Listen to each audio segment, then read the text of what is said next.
I love you. ¿Qué? I love you. No comprendo. You're not listening to me. I love you. No hablo inglés. I love you. No comprendo. I love you. No hablo inglés.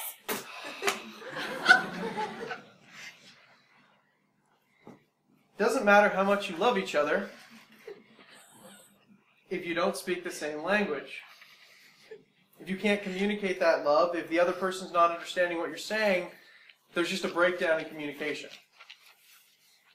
I mean, this is not just true of linguistics, Chinese, English, French, or German. It's also true of love itself. People give and receive love in different ways. I mean, when we first got married, Madison and I had all these different ways of showing love.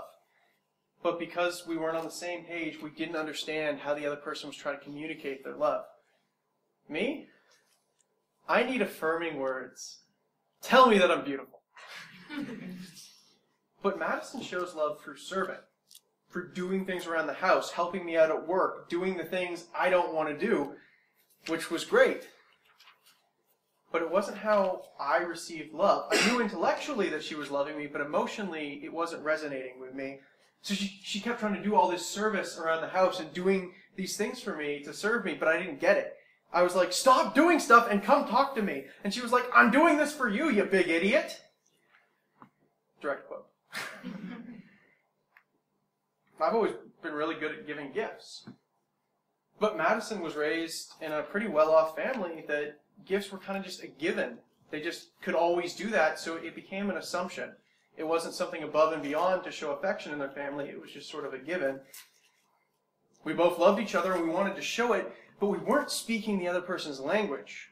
I mean, me with my gifts was like reciting to her a love poem in Vietnamese. And her, with her hard work and acts of service, was like singing me a love song in Inuit. We have different love languages. 1 John 4 says, Dear friends, let us love one another, for love comes from God. Everyone who loves has been born of God and knows God. 1 Corinthians 13 says, If I can fathom all mysteries and all knowledge, and if I have a faith that can move mountains, but do not have love, I am nothing. If I give all I possess to the poor and give over my body to hardship that I may boast, but do not have love, I gain nothing. In Luke 6, Jesus even says, love your enemies. And in Matthew 20, he says the two most important things in life are love people and love God. Love, love, love. Apparently it's all you need. But when we get down to the nitty-gritty daily grind of actually trying to love each other, living together as spouses, sticking together as friends, loving our brothers and sisters in church, the whole thing just seems to break down a lot. It's amazing how you can love someone, but really just want to smack them. It's amazing how much you can love someone so much, but you feel like you're speaking a different language, and it just evolves into frustration, anger, breakups, broken friendships, or even murder. Statistically, you are more likely to be murdered by a loved one or a close friend than a stranger. According to one study, only 12.3% of murders actually occur with strangers. So, while you're walking down the street at night, don't freak out about the homeless guy in the alley. Turn to the person next to you who's holding your hand and run.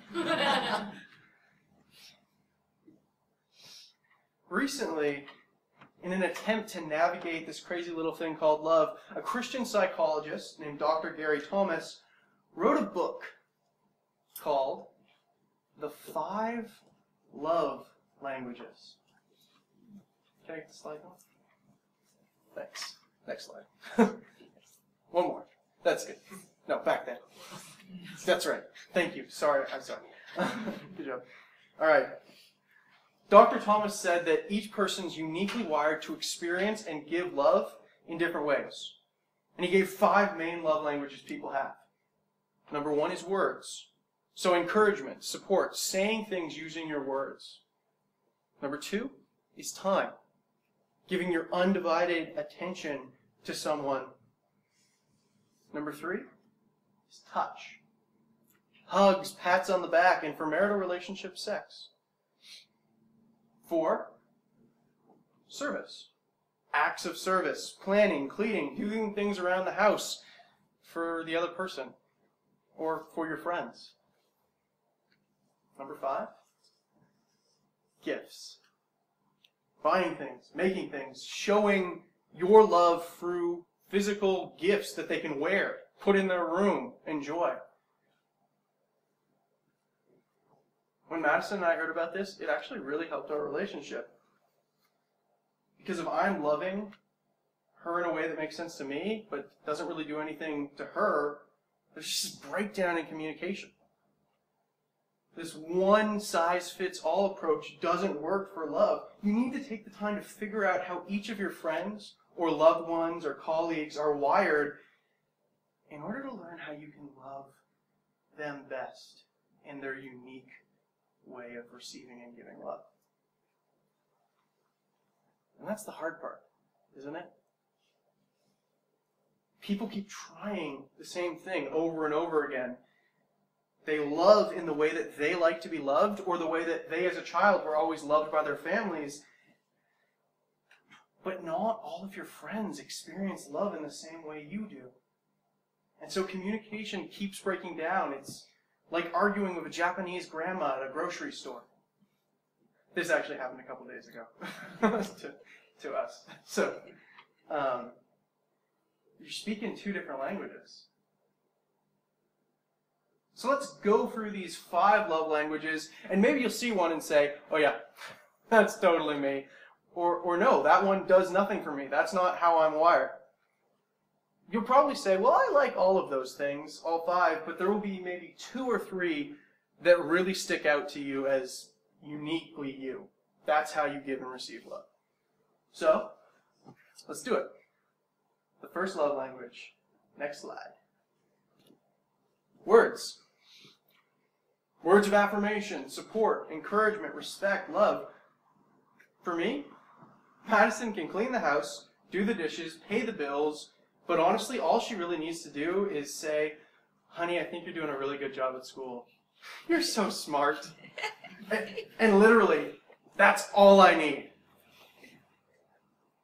Mark Twain once said, I could live for 2 months on a good compliment. Words are important. In Genesis, God spoke the world into being. He said, let there be light, and from the sheer fact that he said it, light appeared. Words are powerful from the very beginning. In Ephesians 4, we're told only to use our words to love and give grace to people. The book of Proverbs says, death and life are in the power of the tongue. An anxious heart weighs a man down, but a kind word cheers him up. Verbal compliments or words of appreciation are powerful. For some people, words aren't a big deal. Talk is cheap. What they care about is you and your actions. Prove it to me. Show it to me. I don't want to just hear it. For some of you guys, you weren't raised in a home where verbal affirmation or I love you is used very often. And most people in that context respond in one of 2 ways. The first response is they just get used to it. They're used to not hearing words of love spoken, so when they grow up, they have the exact same kind of relationships and then pass that trend on their own kids. But the other type of person is so wired for words that when their families don't show emotion or love through their words, it kills them. It makes them feel like nobody loves them because no one is saying it. I mean, their parents could be doing everything for them. service, gifts, time, but if no words of love are said, they continue to question in their head, do I really matter here? Am I really loved?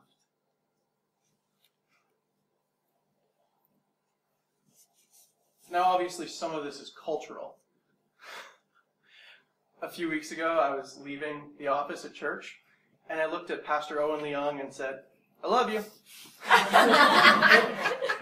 And he just looked back at me like, why would you say that? But that's just me and how I express love. That's how I do, you know? And Pastor Owen's getting used to it, though. He is. At first, I don't think he understood what was going on. Like, he just didn't understand. But now, he's catching on. Whenever I'm upset, he sends me a text message or an email affirming what he likes about me and what I'm doing right. And it works. I don't even remember what I was angry about. My childhood nanny, her name was Arlene, she was so wired this way for words that she could literally be yelling at you, and if you just said, Arlene, your hair looks really nice, she would stop mid-yell and go, thank you, Jonathan! And half the time, those fights aren't even really about anything, really. Most of the time, the person just needs to hear in a way that they understand that you actually care about them. And whatever particular thing you were fighting about, it's secondary. It drifts into the background. Because in almost all situations, it comes down to, do you really care about me? Love them in the way they are wired to be loved. And you'll find that other things just sink into the background.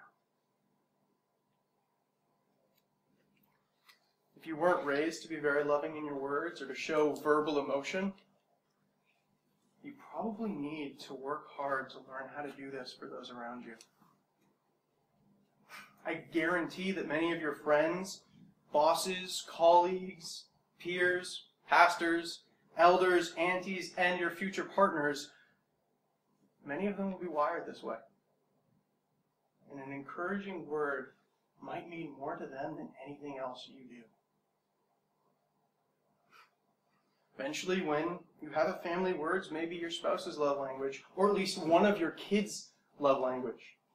You might love them like crazy, but they won't get that on a heart level unless you are willing to adjust to communicate to them on their own language, in their own language.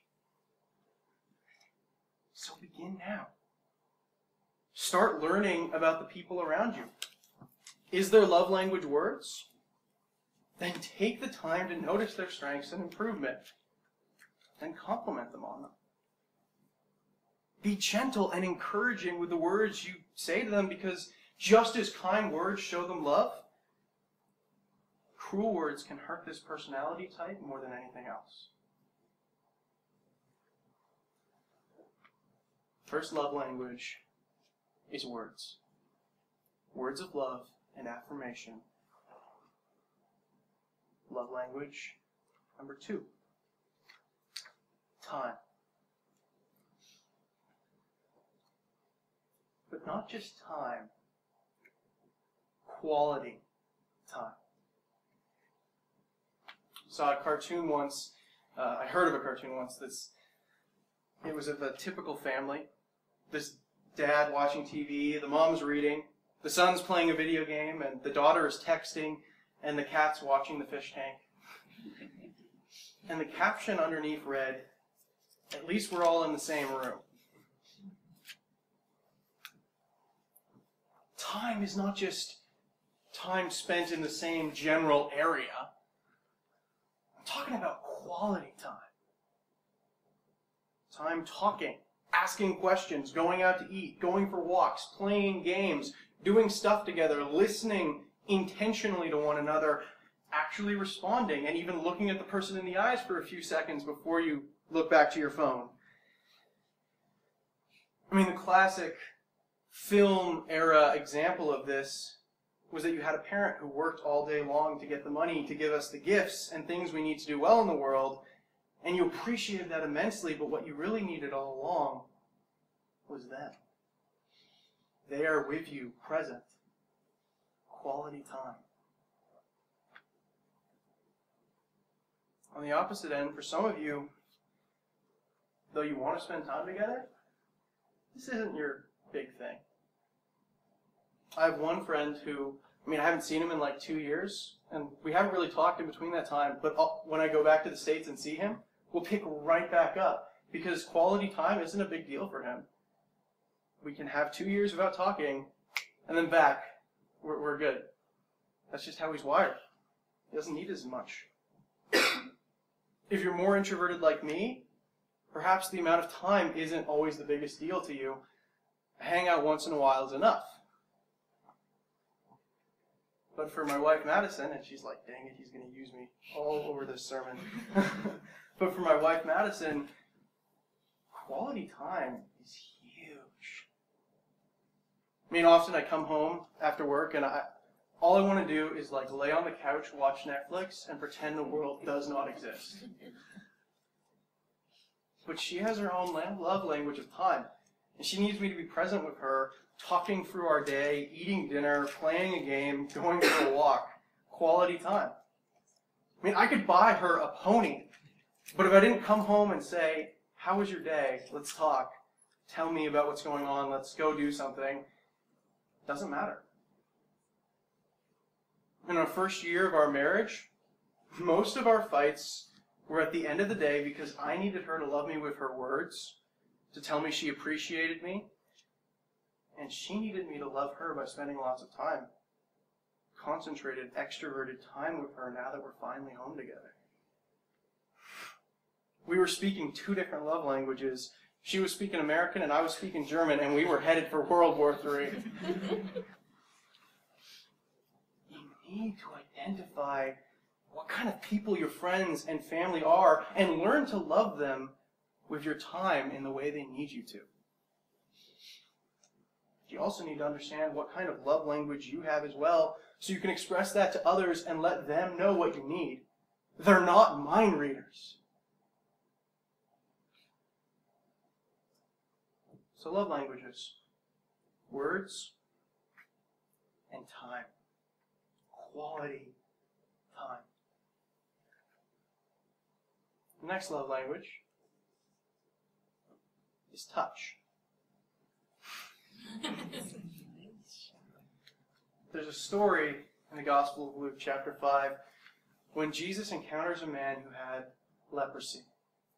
A horrible skin disease that turned your skin all flaky and people could spot you in a crowd.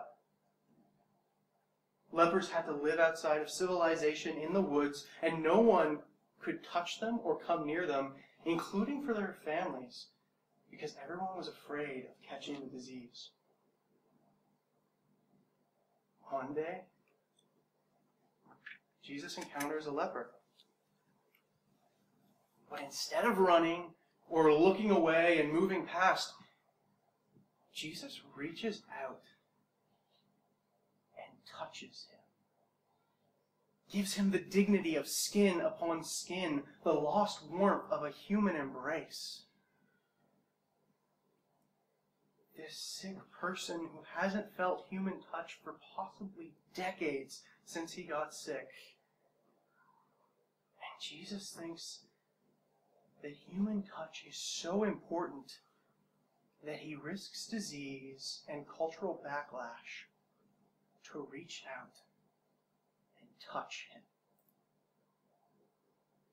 That's how central to the human experience touch is. That's why babies need to be held or they literally will not grow and mature properly. That's why in times of crisis, people run at each other and lunge and hug and hold each other. It's this gut level reaction. Pain, okay, hold me.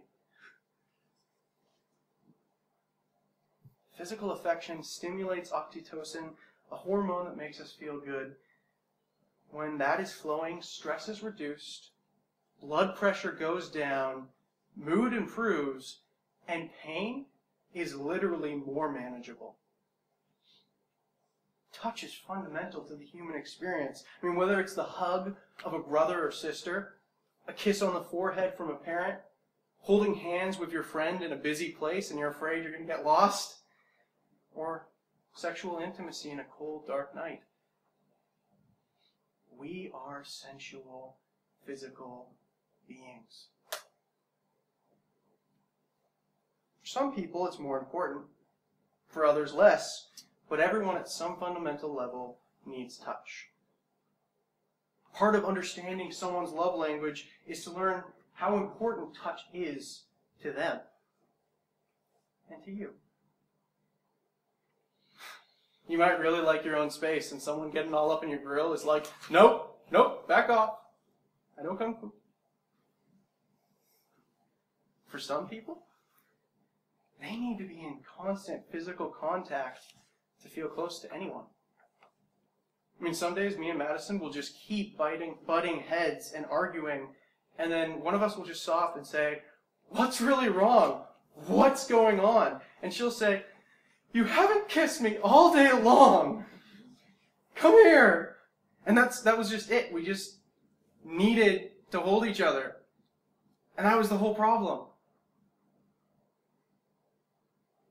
If you're not physical, you might need to grow in that area to accommodate your friends who are super huggy and touchy-feely, or else they might struggle to feel close to you.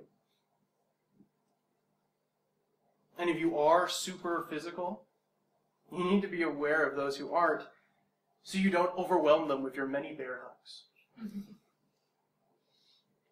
Love languages. Words, time, and touch. Next slide. Next love language is service. Acts of service. Doing things for another. Cooking a meal and bringing it to someone who's sick.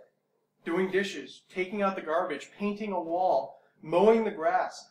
Planning a program or an event or a party for someone. People whose love language is service think that actions speak louder than words. Don't just tell me you love me. Show me.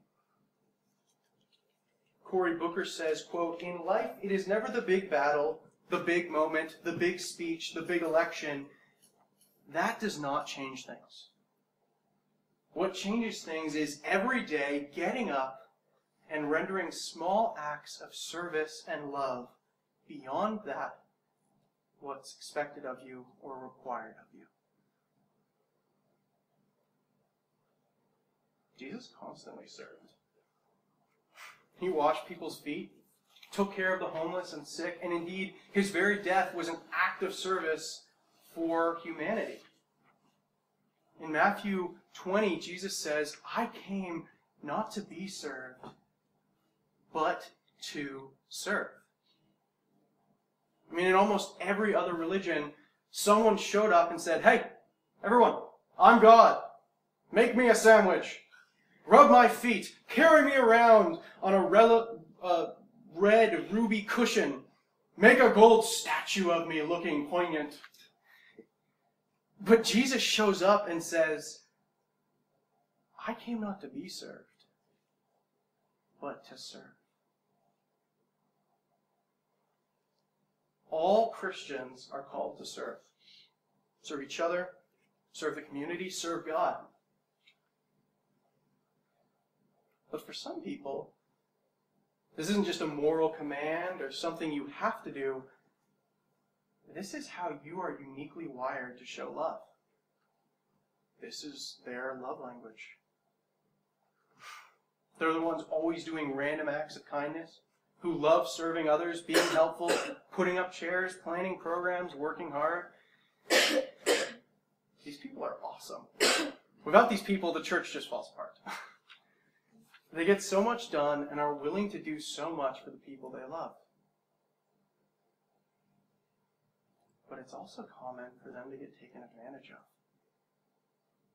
I mean, it happens often in families with that one person who ends up doing all the dishes, all the cleaning, all the housework, all the paperwork, all the time.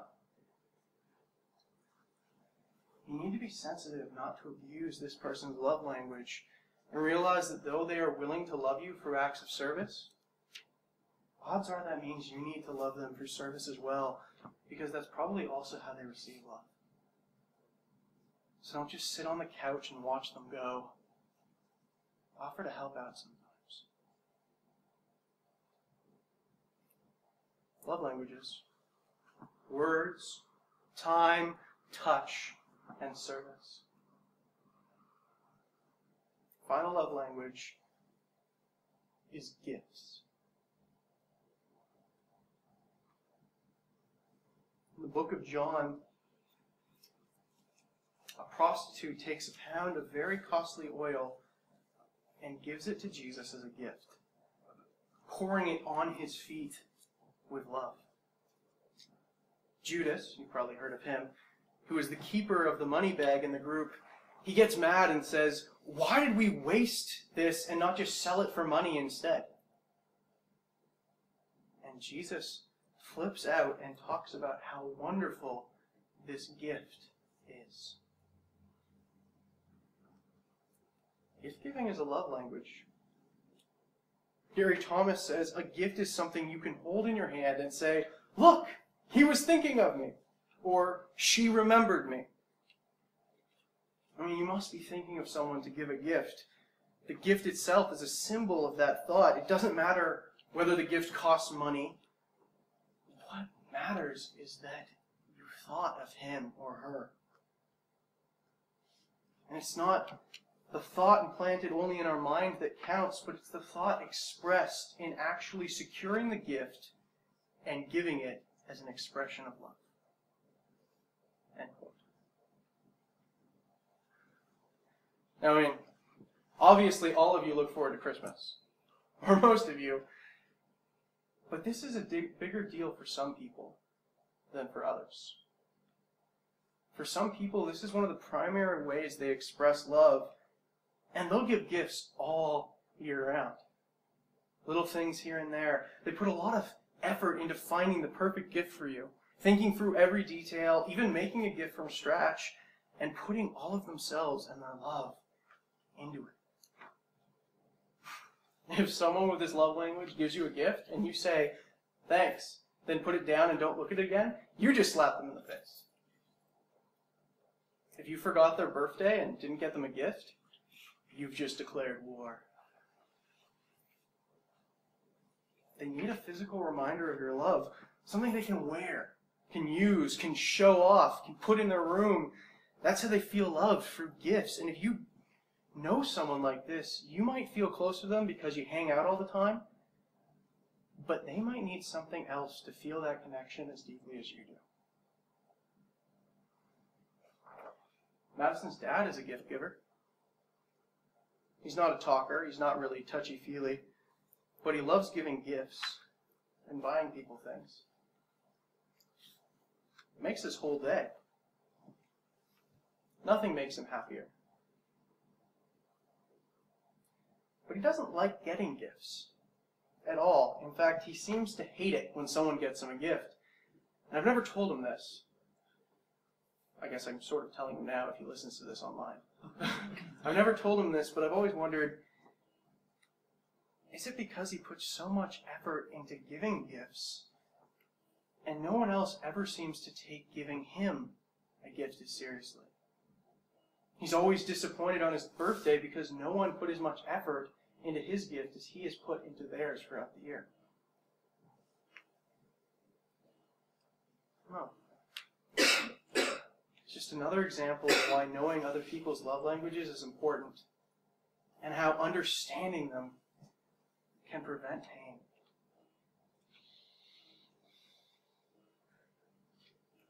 The love languages: words, time, touch, service, and gifts. Next slide, please.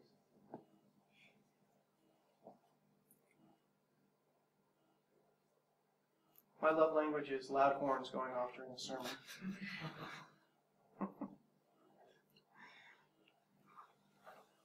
What do you think your love language is? I mean, now, of course, no one's just 100% one and 0% of any of the others. Many of us give love in one language, but we receive it in a different language. Madison loves serving people, but she doesn't really care if people serve her. Indeed, depending on your culture, age, or season of life, these may change or develop over time. I don't think you're like born with one in your genes and then that determines everything forever. And obviously, to be a Christian is to be willing to do all 5 of these types of things when a situation or person requires it. But there is probably 1 or 2 that stick out right now that really hit you today where you are today. I mean, you might be 45% touch and 40% time. I myself am probably 50% words, 30% touch. Those of you who have been receiving one of my many backslaps know this. 20% time, 20% gifts, and I am 0% service. I mean, you could clean my house, wash my feet, bake me a cake, and I still won't feel loved. Intellectually, I know, okay, they're trying to love me, but emotionally, it's just not how I experience love. I need words, I need touch, and to a lesser extent, I need time and gifts. What do you think your love languages are? If you had to rank it from 1 to 5, what would be your number 1, your number 2, and so on? We're just going to take some time right now, either in your head or on paper or in your phone. Actually, not in your phone, because then you get distracted. However you want to do it, take a minute or 2 and rank out from 1 to 5 all the different ones for you.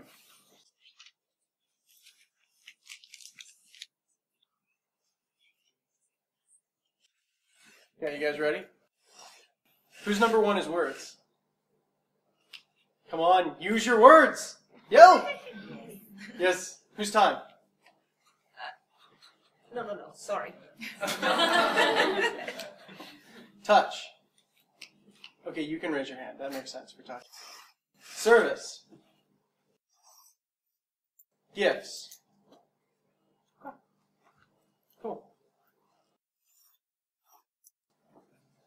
It's interesting because our love languages can very easily become a negative thing if we don't tend to them correctly. Our greatest strengths are often also our greatest weaknesses, aren't they? If your love language is gifts, that can very easily be twisted into materialism. Some people don't want to bother getting to know their family, so they just throw money and gifts at them instead. Some people use gifts to try and get other people to like them. If your love language is words, that can be twisted into insecurity and needing constant affirmation 24/7. How'd I do? Am I okay? Did I say something stupid? Do you still like me? And if you are good with words, you also know exactly what to say to really hurt someone. If your love language is time, that can easily turn into being clingy and obsessive and getting angry with people who don't have as much time as you or are less extroverted. If your love language is touch, I've met many people who go from relationship to relationship, from boy to boy, from girl to girl, just to chase after that next touch, that physical intimacy with another, and they don't know how to stop. Their heart is empty and they're running on fumes. If your love language is service, it's easy to become bitter at others who aren't doing as much as you. As you go, and work, and they just sit on the couch or at home not doing or serving. It's easy to overwork, never take a Sabbath, always doing so much for people and for God that your connection with people and with God drifts into the background. I encourage you to think about how you can develop your personality so it doesn't become a negative, but can flourish into a beautiful and positive thing. Ask yourselves, how can I, in my uniquely wired way, love the community, love my church, my family, my friends, and the world? Some of you might be built to serve, to go do homeless ministry, set up chairs, plan dinners, clean off tables, volunteer, do things for your brothers and sisters to show them your love. Some of you might be made to give. Start rationing how you spend your money so you can use your money to develop and grow your love language of giving. Find people who are struggling and give them a personalized trinket or gift to help remind them they're loved and not alone.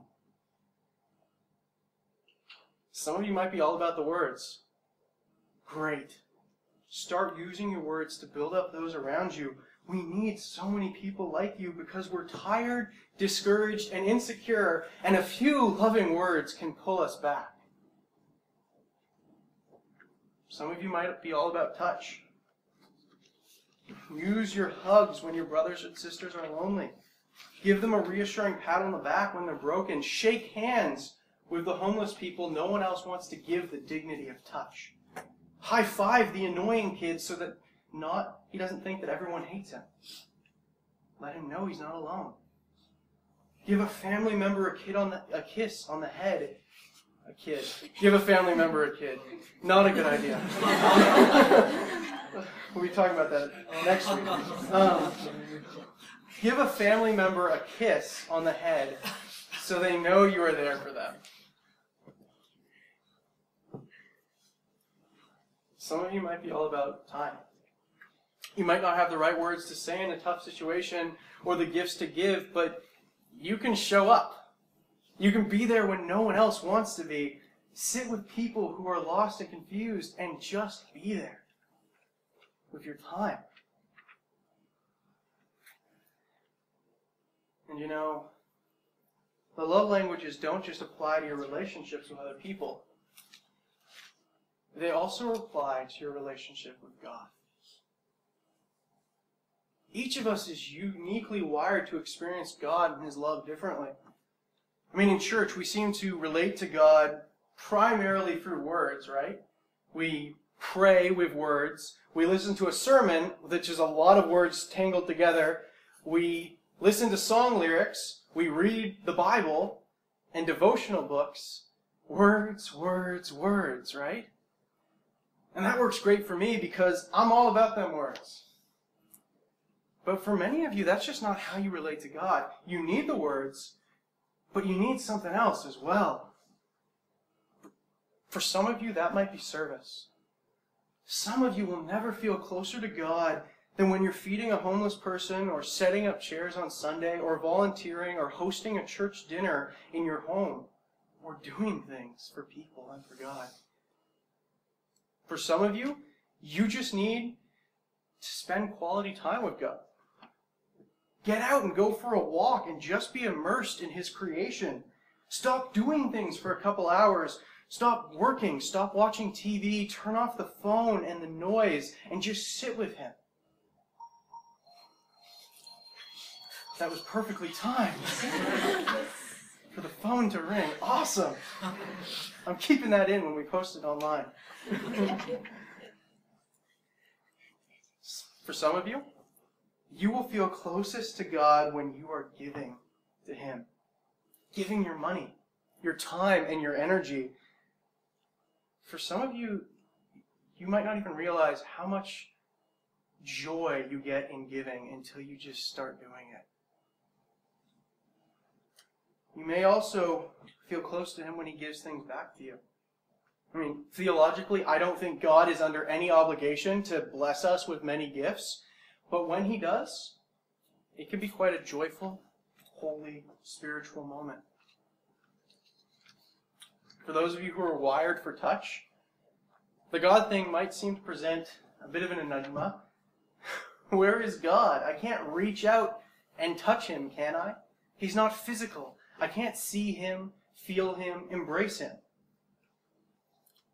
But just as service-oriented people can experience God through serving other people, touch-oriented people can experience God through reaching out and touching others, in holding someone's hand and pulling them up out of the gutter, or in that holy, spiritual moment lingering before a kiss. And touch is not just touch with another human. Touch is a form of sensuality, of physical experience, where your senses are engaged, right? You can touch God through smelling Him in freshly burnt wood, for sticking your hands in the soil to garden, as Madison said in her sermon on singleness. In our buildings and cars, modern humanity loses sight of its sensuality and its physical relationship to creation and to its Creator. Let's take it back again. And never forget, our God is not some disembodied soul in the clouds. Jesus came down as a real, physical human being. People mock Christianity. How could God become a man? But that's the beauty of it. God experienced and validated the physical world. People touched him, hugged him. Mary held Jesus as a baby, and Jesus held a leper as a man. One day when we die, when it all ends, the Bible says we will meet Jesus face to face, be able to reach out and touch him, to know and be known by him. We will get to love, serve, give, receive, talk to him with words, spend time with him, walk with him in the garden like Adam and Eve once did. One day, perhaps not that long from now, we will reach out and touch God. And the borders between countries, ethnicities, families, classes, genders, age groups, and warring people will be torn down, and love will be the universal language.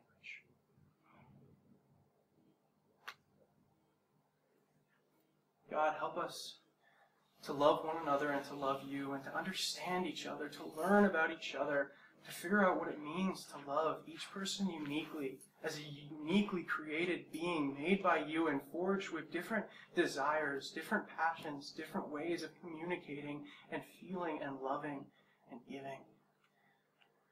Help us. Help us love. In your name.